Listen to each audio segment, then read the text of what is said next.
আমি নেইমার জুনিয়রের একজন ভক্ত। নেইমারকে আমি অনেক ভালোবাসি। অনেকদিন হয়ে গেল জাতীয় দলের জার্সিতে তার খেলা দেখি না। হলুদ জার্সি গায়ে তার সেই ড্রিবলিং, তার সেই ম্যাজিক আজও খুব মনে পড়ে। ব্রাজিলের খেলা দেখলেই মনে হয় এই জায়গাটায় নেইমার থাকলে সবকিছু অন্যরকম হতো। শুনলাম 18 তারিখ নাকি ব্রাজিলের স্কোয়াড ঘোষণা দিবে, আর সেই 55 জনের তালিকায় নাকি নেইমারের নাম রেখেছে কার্লো অ্যানসেলোটি। কিন্তু জানি না সেই তালিকা থেকে নেইমার জাতীয় দলে ডাক পাবে কিনা।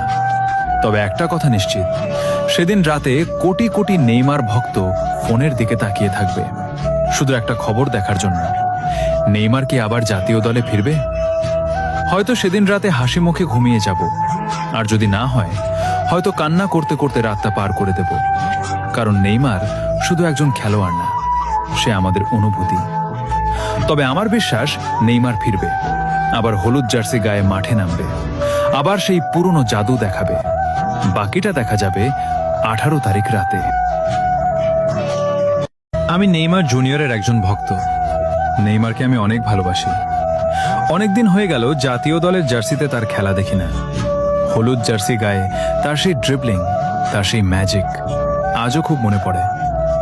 ব্রাজিলের খেলা দেখলেই মনে হয় এই জায়গাটায় নেইমার থাকলে সবকিছু অন্যরকম হতো।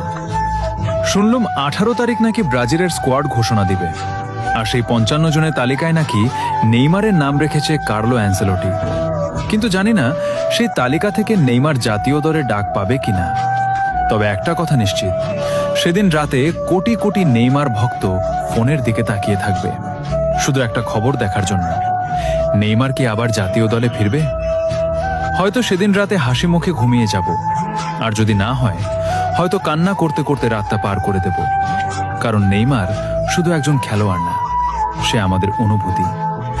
তবে আমার বিশ্বাস নেইমার ফিরবে, আবার হলুদ জার্সি গায়ে মাঠে নামবে, আবার সেই পুরনো জাদু দেখাবে। বাকিটা দেখা যাবে 18 তারিখ রাতে।